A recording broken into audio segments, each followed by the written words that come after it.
guys! C'est bon, je disais Oui. bonjour. Hello guys! J'espère que vous allez bien. En tout cas, nous, on est trop contents de vous retrouver dans une nouvelle vidéo YouTube que vous nous avez beaucoup demandé. Aujourd'hui, c'est mon anniversaire. On est le 13 janvier, donc c'est un jour parfait finalement pour sortir cette vidéo parce que c'est aussi le jour de notre gender reveal. On va vous révéler dans cette vidéo aussi le sexe du bébé. Restez jusqu'à la fin si vous voulez savoir si c'est une fille ou un garçon. C'est un garçon. Et on va attaquer directement les questions parce qu'il y en a plein. Et donc vous n'êtes pas sans savoir, je pense, qu'on a tous les deux 21 ans. On s'est mariés à 20 ans le 30 juillet 2022. Après, on va avoir un petit bébé dans 3 mois. Puisque je suis au début de mon 13e trimestre. Let's go en parler. Il faut commencer par une petite pour mettre dans le bain les gens, tu vois. Ouais. Sur Instagram, j'ai dit posez-nous des questions sur notre grossesse. Et du coup, une des premières questions qu'on a eues, c'est pourquoi notre grossesse? C'est bien de commencer par là. Au début, je savais pas si la question c'était une blague ou pas. Ouais, comprenez pas trop. J'étais un peu perdue. Donc en fait, moi je disais notre grossesse tout simplement parce que j'ai pas fait un bébé toute seule. Enfin, l'enfant que je porte dans mon ventre, c'est autant l'enfant de Nathan que le mien. Donc du coup, c'est un événement qu'on vit à deux. Je sais qu'on est dans une société où on a tendance à penser que l'enfant, en tout cas le fœtus, appartient plus à la mère qu'au père parce que c'est la mère qui le porte en son sein. Mais en fait, pas du tout. Enfin, je veux dire, il a fallu un spermatozoïde et un ovule pour faire cet œuf, et j'estime que cet enfant c'est autant le mien que celui de Nathan, donc forcément cette grossesse c'est autant la mienne que celle de Nathan. Alors c'est sûr que lui il la vit pas de l'intérieur parce que c'est pas lui qui porte le bébé dans son utérus, mais en fait c'est tout autant son enfant, genre. Moi j'avais compris ce que la personne voulait dire, mais c'est pour ça qu'on a estimé que c'était une bonne question finalement à laquelle on pourrait répondre, parce que c'est vrai que ce concept qui peut ne pas être acquis pour tout le monde. Mais voilà, c'est vraiment ça l'idée, c'est l'idée que certes c'est son ventre qui grossit, mais c'est quelque chose qu'on vit à deux. Moi je comprends pas du tout cette mentalité de dire l'homme n'a qu'un mot à dire dans l'avortement. Parce que en fait, si je garde le bébé, ça a un impact aussi sur lui parce que c'est le père, c'est le chef de famille, c'est lui qui va pourvoir financièrement premièrement à l'enfant, donc forcément qu'il a son mot à dire, autant que moi, que ce soit pour arrêter la vie du bébé ou pour la continuer en fait. Genre j'estime qu'on a vraiment la même part de responsabilité dans toutes les décisions qui concernent cet enfant. Next question. Est-ce que vous pensez publier des photos, vidéos de votre enfant sur internet? Non. Ce qu'on a de précieux, c'est pas des choses qu'on va forcément montrer partout. Moi, on m'a toujours Mais appris. ce qui est précieux, on le Ce qui est préserve. précieux, on le préserve. Bah oui. Et dans cette logique-là, un enfant, un nourrisson, je vois pas ce qu'il aurait à faire sur les réseaux. Donc c'est pour cette raison-là que notre enfant, vous ne le verrez pas sur les réseaux. Oui, c'est juste que pourquoi faire? Pourquoi faire? J'ai conscience que moi, j'ai 20 ans, je me suis mariée, 21 ans, j'ai un bébé. C'est pas la réalité de toutes les jeunes femmes de mon âge et c'est pas du tout la réalité de mon audience, de vous qui me suivez en fait. Récemment, j'ai fait un sondage et vraiment, genre 90% d'entre vous, vous êtes célibataires. Genre, vous êtes pas fiancé, vous n'êtes pas en couple, vous n'êtes pas marié. Et le but de mon contenu, justement, c'est d'apporter des ressources pour les filles qui veulent se préparer à être en couple ou alors qui sont en couple. Mon contenu, il n'est pas axé sur la maternité. Donc, en fait, il n'y aurait pas d'utilité, en fait, à montrer notre bébé. Et peut-être que plus tard, en évoluant, genre, mon contenu, il va être tourné vers les mamans. Mais en tout cas, pour l'instant, en fait, mon contenu, il va pas s'orienter maternité. Il va continuer à s'orienter couple, préparation au couple, santé mentale, féminité, etc. Je vais pas parler, en fait, du fait d'être mère sur ce compte. Laïdikia TV, pas pour l'instant. Donc du coup, puisque j'en parle pas, il n'y a pas de raison de montrer l'enfant. On part du principe que, comme on l'a dit avec Elika, ce qu'on a de précieux, on le préserve. La seule raison pour laquelle, pour moi, lorsqu'on a quelque chose de précieux, on peut entre guillemets, le mettre aux yeux de tout le monde, c'est quand Dieu nous appelle à le faire. À c'est partager. pour cette raison que Elika vous fait des merveilleux contenus sur sa vie de couple, sur son mariage. Et c'est aussi la raison pour laquelle vous a partagé sa grossesse, parce qu'on pense que c'est un témoignage pour les jeunes femmes, les filles à venir qui vont être amenées aussi à être dans sa position. Et c'est pour cette raison-là que par moment, on met aux yeux de tout le monde ce qui nous est de plus cher. Moi, je vous fais une confidence de base, j'aime pas Instagram, genre. Quand j'ai ouvert un compte Instagram, c'était vraiment pas par ma volonté. Je me rappelle, c'est Dieu qui m'avait vraiment poussé à ouvrir un compte Instagram. Moi, j'avais que Snapchat pour voir la vie de mes amis parce que j'habitais au Congo, ils étaient en France. Et je comprenais pas à quoi ça servait Instagram, genre de poster des photos pour avoir des likes. En fait, je l'ai vraiment fait parce que je sentais que Dieu m'appelait à témoigner dessus. Mais sinon, de moi-même, je le ferais pas, quoi. Bon, maintenant, c'est mon métier, donc c'est différent. Mais Mais peut-être pas connu Elika. Next question. Comment gérez-vous avec vos études? Bon, la réponse elle est très simple pour moi, je ne suis plus en études, moi je travaille, je suis auto-entrepreneur, j'ai vraiment une complète flexibilité sur mon emploi du temps et en plus la plupart vous savez je suis créatrice de contenu de mariage donc ça veut dire que je travaille les week-ends, genre en général les samedis soirs et les vendredis soirs et les vendredis soirs et samedis soirs Nathan il travaille pas donc c'est parfait, genre ce sera les seuls moments où je pourrais pas être avec mon enfant et le reste de la semaine je travaille de chez moi, genre j'ai des rendez-vous en visio, je fais des factures, de l'administratif donc en fait c'est aussi pour ça que je me suis orientée, même si c'est pas du tout la seule raison. C'est aussi pour ça que je me suis orientée dans ce secteur-là et dans l'entrepreneuriat. Parce que le jour où on aurait des enfants, il serait très facile à rentrer dans l'emploi du temps en fait. Mais toi, tu es en études, Nathan, donc dis-nous tout. Le fait que j'ai qu'un seul jour de cours, un jour de cours, je rajouterais qu'il est en distanciel. En fait, la question comment gérez-vous avec vos études, Nathan et moi, on va pas à l'université tous les jours de 8h à 18h en fait. Nathan, il est en alternance, ça veut dire qu'il travaille de mardi à vendredi. Et le lundi, il a cours à la maison. Donc en fait, c'est comme si vous posiez la question à un couple de 30 ans qui sont tous les deux en CDI, comment vous allez gérer avec le travail? C'est la même chose en fait. Et encore une fois, c'était des choix délibérés déjà en avance pour pouvoir mettre notre famille au cœur de notre vie parce que ça a été toujours notre volonté. Ce que l'on fait, en tout cas par rapport à tout ce qui est travail, emploi du temps et tout, on le fait de façon à pouvoir remplir nos priorités. Donc la famille avant tout. Prochaine question. Ouais. Est-ce que c'était dans vos plans d'avoir un bébé ou est-ce que ça vous a surpris? Alors ce n'est pas un bébé surprise. En fait moi je déteste cette question parce que de 1, souvent on nous la pose parce qu'on a 21 ans je pense. Bon Nathan ne partage pas forcément mon avis mais moi je me dis que si j'avais 35 ans et que j'étais enceinte personne me dirait c'était voulu ou mais parce que j'ai 21 ans les gens ils partent du principe que genre oups c'est un accident. Moi cette question elle me...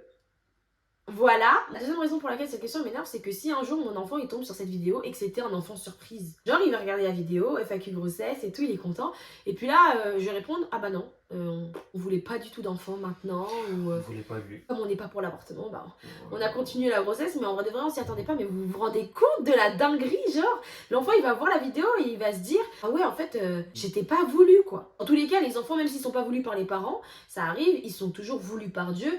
Donc voilà, il n'y a pas de souci à ce niveau-là. Je sais que de toute façon, sa présence sur Terre est importante et n'est pas le fruit du hasard. Mais moi, je trouve que c'est une dinguerie de poser cette question parce qu'on met les parents dans une position où ils peuvent être amenés à dire « j'ai pas voulu cet enfant ». Les enfants peuvent entendre, les enfants peuvent un jour le savoir. Et les mots, ça reste. oui, voilà. C'est pas une question bien, quoi. Enfin, moi, ça me fait de la peine comme question. Ouais. Tu voulais des enfants, toi? Ouais, moi, je voulais des enfants, donc c'était un enfant voulu. Enfin, donc ceux qui me posent la question, je dois répondre que ouais, c'est un enfant voulu. Et puis voilà, quoi. J'avance. Insinué que moi, j'avance pas. Si toi t'avances, mais t'avances difficilement, je pense. Donc vous avez bien compris qu'Elika déteste cette question. Si jamais vous la croisez, ne lui posez pas. Mais en vrai de vrai, plus sérieusement, c'était pas du tout un bébé surprise. C'était tout à fait prévu. Le fait que j'accouche en mars et que c'est la période où j'ai pas de mariage et qu'après je reprenne le travail genre en été. Enfin tout ça, ça a été calculé en fait. Quand on surveille son cycle, et c'est des choses dont je vous ai parlé dans ma vidéo sur les règles, et qu'on a un cycle régulier, qu'on n'a pas de problème d'endométriose, d'infertilité, etc. C'est facile de tomber enceinte quand on le veut en fait. Parce que la femme, je le rappelle, est fertile à peu près 5 jours par mois. Donc à partir du moment où tu sais à quel moment t'ovules, c'est facile en fait de procréer à ce moment-là. Donc c'était vraiment pas un bébé surprise. Pour enchaîner, une question que j'aime plus, beaucoup plus. Comment avez-vous su que c'était le bon moment pour avoir un enfant? T'as effacé. Faut que t'ailles acheter. Qu'est-ce que tu fais? Ah, c'est pas comme ça? Ah, j'aime bien cette question et en fait elle rejoint un peu tout ce que je dis sur ma page Insta, sur le fait de comment savoir quand on est prêt à se marier, comment savoir quand on est prêt à se mettre en couple, comment savoir quand on est prêt à avoir un enfant. C'est un peu la même chose dans le sens où les chrétiens des fois on peut avoir tendance à penser qu'il faut vraiment attendre, guetter un signe de Dieu dans le ciel, d'entendre sa voix vraiment audiblement comme Samuel, alors qu'en fait non, dans la Bible il y a écrit c'est quoi l'épouse selon le cœur de Dieu et le mari selon le cœur de Dieu. Par exemple l'épouse selon le cœur de Dieu c'est Proverbe 31, c'est une femme qui travaille, c'est une femme qui sait s'occuper de sa maison, c'est une femme qui a un caractère joyeux. Et du coup, ce que je dis toujours, c'est si tu veux savoir si tu es prête à te marier, regarde les versets dans la Bible qui parlent de c'est quoi être une épouse selon le cœur de Dieu et regarde si tu corresponds à cette description. Est-ce que ton caractère il est travaillé? Est-ce que tu sais être joyeuse dans toutes circonstances? Est-ce que tu sais t'occuper d'une maison? C'est pareil avec comment savoir quand est-ce qu'on est prêt à avoir un enfant, c'est qu'est-ce que la Bible dit sur le fait d'être parent? Qu'est-ce que la Bible dit sur le fait d'élever des enfants? Et est-ce que moi, actuellement, dans ma vie, je corresponds aux critères de la Bible ou pas, en fait? Et à partir de là, on peut plus ou moins estimer si on est prêt à être parent. C'est une méthodologie finalement, il y a tout dans la parole de Dieu. Mais attention, il ne faut pas tomber dans l'autre extrême, dans le Mm. sens où c'est quand même important d'avoir une connexion avec Dieu, donc par les temps de prière, par les temps où on lit la parole. Il est toujours important de rester sensible à la voix de Dieu, parce que Dieu, il est omniscient, ce qui veut dire qu'il voit des choses que vous ne voyez pas forcément. Et il peut vous prévenir d'un danger que vous n'aurez pas pu prévenir, même si vous êtes prêt à être parent. Donc c'est pourquoi, voilà. Il est important d'allier la méthodologie à finalement la relation avec Dieu. Quelle est une chose importante que vous inculqueriez à vos enfants, qu'on ne vous a pas forcément appris à vous, ou alors du moins qu'on vous a appris assez tard? Et je vais laisser Nathan répondre à cette question. Je vais raconter un petit témoignage, c'est que moi j'ai grandi dans un foyer où il n'y avait pas de père, j'ai grandi qu'avec ma mère et mon frère, donc j'ai jamais vraiment connu ce que c'était d'avoir l'affection d'un père. Pourtant, avec le temps, en travaillant sur moi-même et en aussi m'informant sur ce qu'est d'être un homme chrétien, je me suis rendu compte que quand même ça avait des impacts et que c'était important pour un père de donner de l'affection à sa femme, mais aussi à ses enfants. Parce que les enfants c'est en construction. Et pour la petite histoire, ma mère quand j'étais petit, elle avait pour habitude de beaucoup m'embêter, de me taquiner sur le fait de lui donner de l'affection, donc lui faire des câlins et tout le tralala. Et parce qu'elle disait en fait, et c'est resté avec moi, si jamais t'apprends pas à le faire avec moi, comment tu vas le faire avec ta femme, comment tu vas le faire avec tes enfants. À ce moment-là, je comprenais pas vraiment, mais plus tard, j'ai compris vraiment à quel point c'était important ce qu'elle avait fait, et c'est vraiment resté avec moi, et c'est ce qui m'a aidé d'ailleurs dans ma relation avec Elikia. Et j'ai aussi la grâce d'avoir des exemples comme les différents oncles que j'avais, et le père d'Elika qui m'ont montré également que c'est possible pour un homme de montrer de l'affection à ses êtres chers. Donc la chose importante que j'aimerais inculquer à mes enfants et que on ne m'a pas appris quand j'étais petit, c'est en tant que père de leur donner de l'affection, de ne pas avoir peur de dire je t'aime, même si je sais que nous autres les hommes on n'aime pas ça, d'apprendre à dire je t'aime à mon enfant, tout comme je le dis à ma femme, et d'avoir des paroles valorisantes pour lui, d'avoir des paroles d'amour, que ce soit une fille ou que ce soit un garçon. Prochaine question. Pourquoi vouloir un enfant aussi jeune? J'ai lu la question.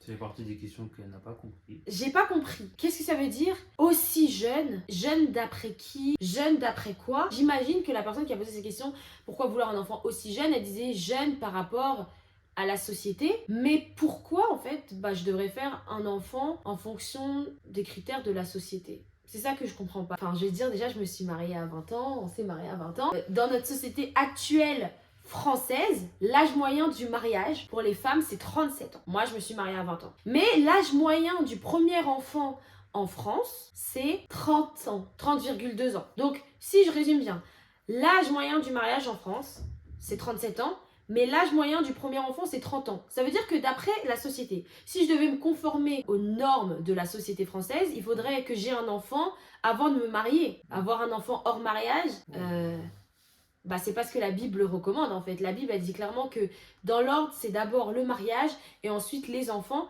que le mariage c'est le cadre par excellence prévu par Dieu pour élever des enfants. Donc pourquoi en fait je devrais me calquer sur les normes d'une société qui rejette les normes de Dieu? Voilà, quand on dit aussi jeune, si c'est aussi jeune par rapport à la société, mais ça m'intéresse pas, ça nous intéresse pas en fait les normes de la société. Vraiment aussi jeune par rapport à quoi? Parce que par exemple je suis aussi congolaise, j'ai habité au Congo pendant 6 ans et au Congo-Brazzaville apparemment la moyenne d'âge du premier enfant, c'est 20 ans. Enfin, pour être précis, c'est 19,8 ans. Donc, est-ce que ça veut dire que si j'habitais au Congo, là, encore, maintenant, il aurait fallu que je fasse un enfant selon les normes de la société, donc à 19,8 ans. En fait, vous voyez, c'est pour ça que la question aussi jeune par rapport à qui? Par rapport à ton avis. Mais en vrai, de vrai, on fait pas un bébé par rapport à la vie des gens, par rapport à la société. Mais la société, elle change tout le temps parce que dans les années 1940-1945, l'âge du premier enfant c'était 24 ans. Aujourd'hui l'âge du premier enfant c'est 30 ans. Peut-être que dans 10 ans ce sera 40 ans parce qu'on est sur une moyenne qui va en s'élevant. Donc les femmes elles ont des enfants de plus en plus tard, elles repoussent de plus en plus le fait d'avoir des enfants. Donc en fait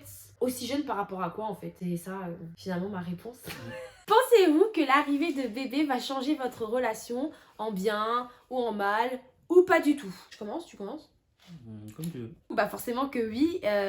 C'est même pas qu'on pense que l'arrivée de bébé va changer notre relation, c'est qu'on sait qu'elle va la changer, forcément, puisqu'on passe d'un couple, donc où on est deux, à un foyer de 3 personnes. Forcément que ça va changer en fait, c'est normal et on s'y attend et même on s'en réjouit. en fait. Je pense qu'il faut vraiment pas être dans l'optique de ah mais je vais avoir un bébé mais je vais faire en sorte que ma vie reste pareille. En fait les gens me disent toujours ah Lika tu vas voir ta vie elle va changer ta vie elle va changer mais comme si Ça devait pas changer. comme si elle devait pas changer, comme si c'était pas normal ou comme si je savais pas. Mais je me doute bien que je me doute pas à quel point. Je l'ai pas encore vécu, ça c'est sûr. Mais ce que je veux dire c'est que je m'attends à ce que ma vie change et que notre couple change. Par l'arrivée du bébé. Par contre, je pense pas que ça va changer notre couple en mal.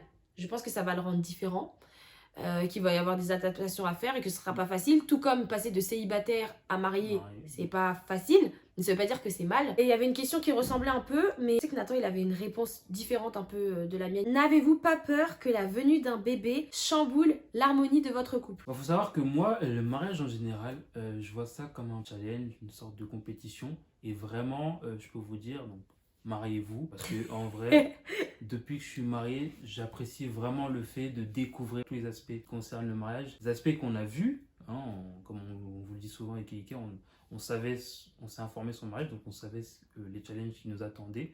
Mais là, on les découvre en vrai, en pratique. Parmi les choses que j'ai découvert, du coup, j'ai découvert comment avoir une romance avec Elika, ma femme, dans le mariage. Je peux vous dire aussi que je me réjouis de découvrir quelle va être ma romance avec Elika lorsque nous serons mariés et avec un enfant. Parce que du coup, il va y avoir une transition. Mais moi, j'ai envie de vous dire, c'est le challenge qui me plaît en fait, de voir que là, jusqu'ici, on faisait comme ça. Comment on va faire lorsqu'il y aura un enfant pour garder la flamme de l'amour allumée et tout. Et je sais que j'ai eu des exemples, notamment les parents d'Elika, que j'ai pu observer comment ils font pour garder leur romance intacte malgré le fait que ils sont quatre enfants. Donc, 4 merveilles.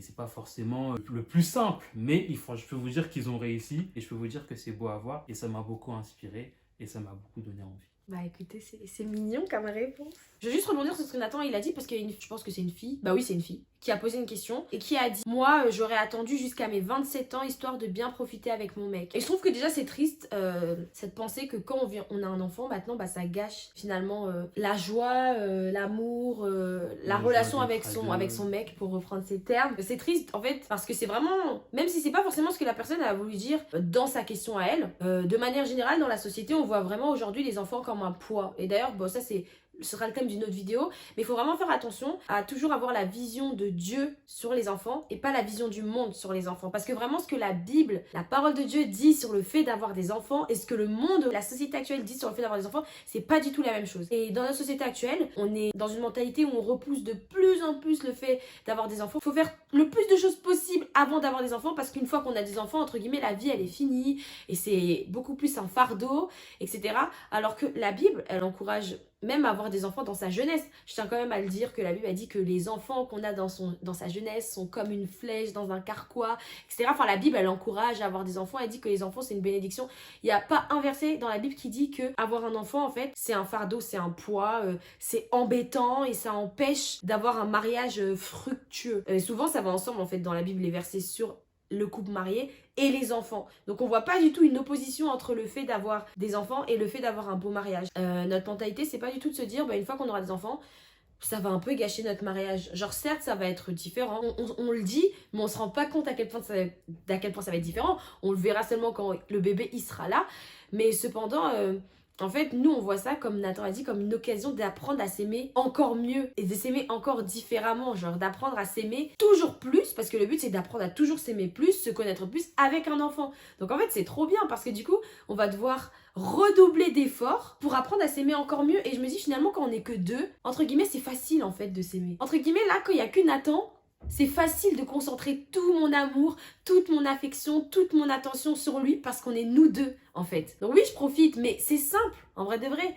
Maintenant, quand il va y avoir un enfant, là, c'est là où Dieu va vraiment me faire sortir de ma zone de confort, où il va me dire, Elika, tu dois être une aussi bonne épouse que quand tu n'avais pas un enfant, mais avec un enfant. Donc comment je vais faire pour aimer encore plus Nathan, lui donner encore plus d'attention, d'affection, de respect, de soumission, alors que je devrais aussi m'occuper d'un enfant? C'est là où l'amour, il sera à l'épreuve du feu et il sera encore plus fort. Alors moi, je pense même avoir un enfant. Du coup, c'est une occasion d'apprendre à aimer encore mieux son mari, de l'aimer encore plus profondément. Moi, je vous dis, j'ai grandi dans un foyer. Chaque année, j'ai l'impression que mes parents, ils sont encore plus amoureux qu'avant et ils profitent l'un de l'autre. Donc je suis pas du tout dans cette mentalité de oui, je vais avoir un enfant donc je pourrais plus profiter avec mon mec. Ne vous inquiétez pas, avec un enfant on va profiter à 3, on profitera aussi à 2 et ça va très bien se passer. Après la personne qui a dit ça, elle a dit j'aurais attendu jusqu'à mes 27 ans. Je connais pas beaucoup de couples qui sont mariés à 20 ans et qui ont attendu d'avoir 27 ans pour avoir des enfants, qui ont attendu 7 ans. Enfin, je pense que la personne qui a dit ça, peut-être elle est pas mariée. Mais franchement, quand on se marie, au bout d'un moment, 1 an, 2 ans, 3 ans, que tous les deux, vous avez déjà bien profité de la personne, vous l'avez déjà bien vue. Donc je pense pas qu'il y a besoin d'attendre 7 ans entre le moment où on s'est marié et la création d'une progéniture. Enfin, moi, ça me paraît très long, mais après, chacun ses standards de temps. Alors moi, je peux comprendre qu'il y a des gens qui se disent au départ, ben, j'aimerais profiter de mon mari 5 ans, 7 ans avant d'avoir un enfant. Mais je pense aussi que des fois, lorsqu'on rentre dans le mariage, lorsqu'on prend le temps justement de faire toutes les activités qu'on peut avoir ensemble et tout, bah, on se rend compte finalement qu'on n'a peut-être pas besoin de 7 ans. Oui, et je pense que, c'est pour ça que je dis, je pense que la personne qui m'a dit ça n'est pas mariée. Et je sais même pas si elle est en couple parce qu'en fait, tu penses que tu vas attendre 7 ans pour avoir des enfants, et puis une fois que t'es marié et que tu passes ton temps 24 heures sur 24 avec ton mari, tu te rends compte que t'as peut-être pas besoin d'attendre 7 ans en fait. Aussi. Donc je pense que c'est aussi une parole de personne qui n'est pas dans la situation. Moi, ça c'est ma question préférée parce que je trouve qu'elle est hyper intéressante. Pour vous, est-ce que se marier signifie automatiquement être prêt à devenir parent? Non. D'accord, merci. Clair, net et précis. Être mère et être épouse, c'est vraiment 2 rôles différents, c'est 2 appels différents, avec des caractéristiques différentes. Et moi, je pense que tu peux être prête à être épouse, que c'est le moment de te marier, mais que Dieu, dans ton mariage, il aura encore des choses à travailler en toi pour que tu sois une bonne mère. Donc, c'est pour ça que c'est pas parce que tu te maries que automatiquement tu dois lancer genre un projet bébé. Par contre, pour être mère, normalement il faut être épouse. D'après le schéma biblique, c'est d'abord être marié, ensuite être parent. Les couples mariés, ils ont des timings différents pour avoir un enfant. Il y a des couples, ils se marient et dès la nuit de noces, ils se disent on essaye d'avoir un bébé en fait. Parce que c'est ça à quoi Dieu il les a appelés. Genre Dieu il les a vraiment appelés à fonder une famille directement. C'est vraiment leur projet, c'est la vision de la famille que Dieu leur a donnée et ils sont prêts en fait, ils se sont préparés. Maintenant, il y a des couples qui se marient et eux, ils se sont mariés parce qu'ils avaient vraiment une vision peut-être pour leur couple. Tu vois, eux deux, missionnaires ensemble, etc.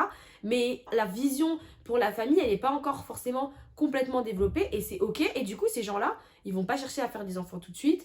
Ils vont pas chercher à avoir des enfants tout de suite parce que c'est pas encore le timing en fait. Et peut-être que Dieu il les appelle d'abord à servir pendant 5 ans, je sais pas, dans un pays où les chrétiens sont persécutés tous les deux et de pas mettre en route une famille parce que ça pourrait ne pas être adéquat avec la mission. Du coup, je réponds aussi à la question est-ce que vous avez attendu 1 an pour avoir un enfant? On s'était pas dit on attend 1 an avant d'avoir un enfant. Genre, on s'était pas dit 1 an, mais on s'était dit pas tout de suite. Genre, en mode, pas dès la nuit de noces, hop, on essaye d'avoir un bébé, ou dès 1 mois après, genre, on profite de la lune de miel, puis après, on essaye d'avoir un bébé. On n'était pas dans cette optique-là. On était vraiment dans la mentalité de d'abord, on se stabilise en tant que couple marié, on se pose en tant que couple marié. Mais c'est quelque chose qui nous a rapprochés dès le début, genre, avant même de se mettre ensemble.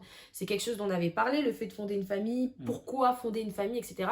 Donc, très clairement, nous on voulait avoir des enfants assez rapidement et du coup oui c'est venu pas si tôt que ça parce que du coup c'est pas venu directement 2 mois après le mariage, c'est quand même 1 an après, mais en tout cas oui on voulait pas attendre 6 ans nous pour avoir des enfants, mais ça veut pas dire que quand tu t'es marié t'es prêt à être parent en fait, ça dépend vraiment de la vision aussi que Dieu t'a donnée et de ta préparation personnelle. Quelle a été la réaction de votre entourage du fait d'être jeune parent? Les réactions qu'on a eues, globalement elles ont été bonnes.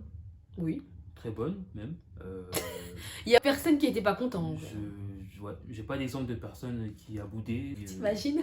Et puis les gens étaient pas surpris. Je pense qu'en général dans notre entourage, à partir du moment où on était mariés, je pense que pour la plupart des gens, le fait qu'on ait un enfant, c'était la continuité. Donc en soi, quand on a annoncé ça, les gens étaient contents, c'est toujours une bénédiction d'avoir un enfant, donc la joie était grande et puis voilà. Oui, on a la grâce d'être dans des familles vraiment chrétienne où la venue d'un enfant, c'est toujours une bénédiction. Vraiment, ils étaient contents. Ils étaient super contents. Il y a des gens, ils étaient plus contents que moi. Et je dirais aussi que moi, en tout cas, mes amis proches, mes meilleures amies filles, n'étaient pas du tout surprises que je sois enceinte à 21 ans, genre. Les personnes qui me connaissent vraiment, aucune surprise. Genre, la plupart de mes copines, elles ont pleuré, elles étaient trop contentes et tout. Elles ont grave hâte d'être tata. On est grave soutenues, on me demande souvent des nouvelles de comment ça se passe ma grossesse et comment il va le bébé. Je veux dire, à partir du moment où on s'est marié à 20 ans, je pense que les gens, ils ont arrêté d'être surpris. C'est qu'on a écarté beaucoup de... de ouf. Il y a que de la joie. Vraiment, il y a que de la joie. Donc ça, c'est cool. Et je sais que aussi nos familles, enfin nos parents, ils prient déjà pour notre bébé. Nous aussi, on prie pour lui, évidemment. Donc on sait que notre enfant, il est couvert en prière. Et ça, c'est trop bien. Financièrement, est-ce que vous vous sentez prêt à accueillir un bébé? Alors oui, parce que bon, Elika et moi, on part du principe que ça fait partie des choses... Des caches à causer. Des caches... T'as dit des cases... Non, t'as dit quoi? Des caches à causer. Et moi, j'ai dit... Ah, vous allez dire la même chose en fait. Ça fait partie des cases à cocher. À cocher. Pour voir si on est prêt à avoir un enfant. Pour voir si on est prêt à avoir un enfant. Évidemment. Mais c'est pareil que pour se marier. Voilà. On vérifie qu'on a quitté son père et sa mère financièrement avant d'aller s'allier à quelqu'un d'autre. On ne serait pas senti prêt si par exemple, alors aujourd'hui, nous sommes en faillite, je suis au chômage, Elika elle n'a plus de travail. Voilà, ça aurait été un peu compliqué, hein, vous l'imaginez bien. Mais dans notre situation, on se sent prêt financièrement à avoir un enfant. En tout cas, je veux dire que oui, c'est hyper important de ne pas faire un enfant si on n'est pas capable de l'assumer financièrement. Donc mettre de l'argent de côté, etc. Cependant, je pense qu'il faut jamais oublier le facteur divin. C'est-à-dire que des fois, Dieu il va vous dire de faire quelque chose. Et puis quand vous allez regarder à vos circonstances, vous allez vous dire mais n'importe quoi, genre c'est vraiment pas le bon moment pour faire ça, ça va pas du tout. Mais Dieu, il vous dit quand même, allez-y. N'oublions jamais que Dieu, il voit tout le grand dessin, the big picture. Alors que, exactement, il est omniscient. Alors que nous, on n'a que notre situation présente, on voit pas beaucoup plus loin que le bout de notre nez en fait. Donc oui, c'est important d'être responsable, genre avec l'argent, avec les finances, et de pas de soi-même se lancer dans un projet bébé alors qu'on n'a clairement pas les fonds. Cependant, si on sent clairement dans notre cœur une conviction, on lit la Bible, Dieu nous parle, il nous convainc à travers des gens que c'est le moment d'avoir un enfant, alors que vous êtes en mode en vrai de vrai financièrement, j'aimerais bien attendre un peu plus. Écoutez la voix de Dieu plutôt que la voix de votre portefeuille. C'est Dieu qui sait mieux que vous. Faut pas avoir peur de marcher par la foi, parce que si c'est Dieu qui vous le dit, c'est lui aussi qui va assurer derrière vos arrières en fait. Donc il faut avancer et sachant que votre Dieu est avec vous. Oui, il faut être responsable humainement parlant à son échelle, mais il faut aussi laisser Dieu faire sa part. C'est ça. Enfin, je veux dire, Marie... Voilà, Marie. Dieu lui a dit tu vas être enceinte, elle a dit mais wesh, Seigneur, voilà, je suis vierge, je suis pas mariée, mais pourtant c'était bien la volonté de Dieu ce moment-là. Alors que franchement, quand tu regardes la situation de Marie, elle était fiancée, pas mariée, bah ça semble absolument pas la bonne circonstance pour être enceinte. Pareil, en vrai de vrai, c'est le moment du recensement, donc peut-être il savait que le recensement il allait arriver à la période où elle allait accoucher, parce que des fois le recensement t'étais au courant peut-être, je sais pas, un an avant, je sais pas du tout comment ça marche. Et Dieu il lui dit quand même, bah tu vas être enceinte maintenant. Elle veut se dire, bah par rapport à la situation politique, financière, etc., c'est pas le meilleur moment, mais Dieu lui a dit, let's go. Elle a accouché dans une étable.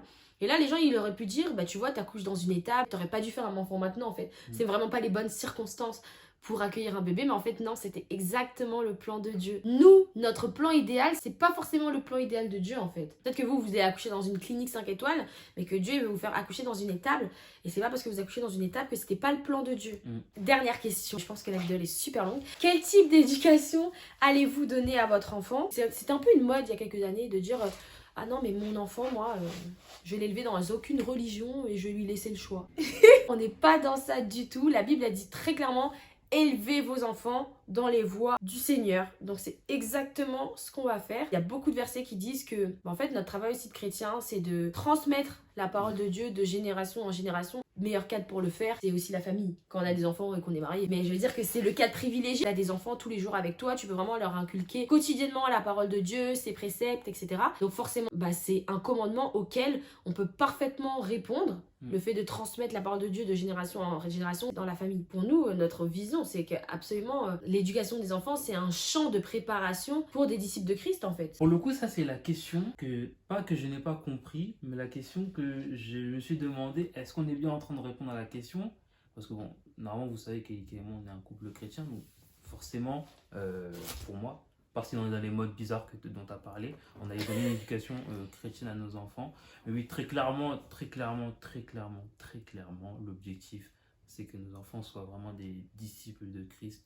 Je prie tous les jours pour ça. En fait, l'objectif, c'est de rendre à César ce qui appartient à César. Mais j'allais dire ça en fait. J'allais dire, nos enfants, ils nous appartiennent pas en fait. Nos enfants ne nous appartiennent pas. Ils appartiennent à Dieu, il nous les prête. Donc on a une mission de les élever pour qu'ensuite, un jour, ils soient prêts à voir leur Seigneur en fait. Tout à fait. En fait, moi, c'est pas quelque chose que je prends à la légère d'être parent. Moi, on dirait que je suis en train de menacer quelqu'un là, mais c'est pas une blague en fait d'être parent. Genre, c'est pour ça que moi, j'aime pas aussi la question est-ce que c'est surprise ou est-ce que c'était prévu? Parce que pour moi, c'est vraiment, entre guillemets, un manque de respect à la parentalité prévue par Dieu de faire des enfants comme ça là. Et je parle vraiment des gens pas mariés parce que dans le mariage, ça peut arriver. Des fois, tu penses que c'était pas prévu par toi, mais c'était prévu par Dieu. Mais je parle vraiment du fait de faire des enfants à droite à gauche comme ça, dans le monde, etc. des enfants, c'est pas une blague, c'est pas juste un jouet, une poupée. C'est des créatures de Dieu qui nous confient avec une mission en fait. Et moi, je vais me donner à 100% dedans et je vais le faire quand je suis dans la meilleure forme physique, mais aussi émotionnelle pour le faire. Et je sais aussi que quand vous allez sur internet aujourd'hui et que vous regardez quel est le meilleur âge pour avoir un enfant, les articles ils vont vous dire le mieux c'est d'avoir un enfant à 31 ans parce que financièrement vous avez pu beaucoup travailler, mettre plein d'argent de côté. Genre vraiment 50% des articles ils vont prendre en compte que le facteur financier. Et en fait il y a vraiment une emphase sur l'argent. C'est important hein, de pouvoir offrir financièrement à nos enfants, sauf que dans la Bible, la première chose que Dieu nous dit c'est que ce qu'on doit transmettre à nos enfants premièrement c'est le spirituel. Ce qui veut pas dire que on doit pas prendre en compte l'argent, mais moi je trouve que ce monde justement il met beaucoup l'emphase sur le fait d'être un parent qui a beaucoup d'argent pour oui payer la crèche, payer la nounou, payer tous les jouets qu'ils veulent, leur payer des belles vacances, leur payer les meilleures écoles, leur payer les meilleurs habits. Mais en fait, l'éducation spirituelle, mais zéro. Et du coup, t'as des gens, pendant 10 ans, ils vont travailler pour mettre de l'argent pour leurs enfants. Mais une fois qu'ils ont des enfants, c'est des piètres parents. Je suis désolée de le dire, mais c'est des mauvais parents. Alors oui, c'est des parents qui offrent tout à leurs enfants financièrement, mais émotionnellement, ils ne sont pas préparés à être parents. Ils n'ont pas guéri leur trauma, ils sont en train de les passer à la prochaine génération. Spirituellement, ils n'ont pas de temps développé leur relation avec Dieu parce qu'ils étaient plus occupés à courir derrière l'argent que courir vers Dieu. Et ça fait qu'ils n'ont pas grand-chose, finalement, bibliquement, à transmettre à leurs enfants. Et en fait, je me dis, oui, il y a des gens de 35 ans, leur portefeuille, il est impressionnant. Et c'est sûr que leurs enfants, ils manqueront de rien. Il n'y aura jamais de trou dans le frigo. Mais est-ce que vous élevez des enfants pour le royaume des cieux, en fait? Et lorsque nous devenons parents, on a une mission. Comme l'a dit, on a une mission. Elle est très claire. C'est nous autres disciples qui œuvrons pour le royaume de Dieu, de faire de ceux qui viendront après nous des disciples qui, à leur tour, œuvront pour le royaume de Dieu. Jamais oublier plutôt que tout ce qu'on a dans ce monde, la plupart des choses qu'on a, c'est-à-dire l'argent, dont on a parlé, tous les biens qu'on peut avoir, matériels. Il n'y aura qu'une seule chose qui restera et qui aura de la valeur lorsque nous autres parents, par exemple, on partira et qu'on laissera nos enfants sur terre. C'est si on leur a donné cette éducation justement spirituelle, si on leur a laissé un héritage spirituel qui est bon, qui est fort. Ça va rester. 50 maisons dans le monde entier d'une valeur de 1 million d'euros chacune, tout ce que vous voulez, beaucoup d'argent, un héritage vraiment impressionnant. Si ils n'ont pas un héritage spirituel, on n'a rien fait. On a échoué. On n'a rien fait. Du jour au lendemain, leur truc qui peut s'effondrer, ça restera pas en fait. Et puis même, tu peux vivre jusqu'à ta mort dans ta maison et puis t'as jamais donné ta vie à Jésus et tu te retrouves au ciel. C'est ça. Même si, bien sûr, le salut, c'est un choix personnel. Si on leur a rien légué, et si on leur a laissé plein de maisons, on leur a laissé aucune éducation biblique, on leur a pas fait comprendre qui est Jésus, la grandeur, la majesté de Dieu, mais on n'a rien, on a échoué. Moi je veux dire, on a échoué, vraiment. Donc voilà notre but. En fait, faut pas se tromper de but.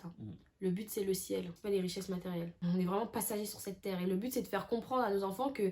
c'est l'article qu'on avait étudié. On avait étudié un article sur le fait d'être parent et d'avoir la bonne vision. Il faut faire comprendre à nos enfants qu'ils sont que de passage sur terre et que cette terre, c'est la préparation pour rencontrer notre Sauveur, notre Seigneur. Donc le but, c'est pas d'amasser le plus de richesses, puis de mourir dans un tombeau d'or.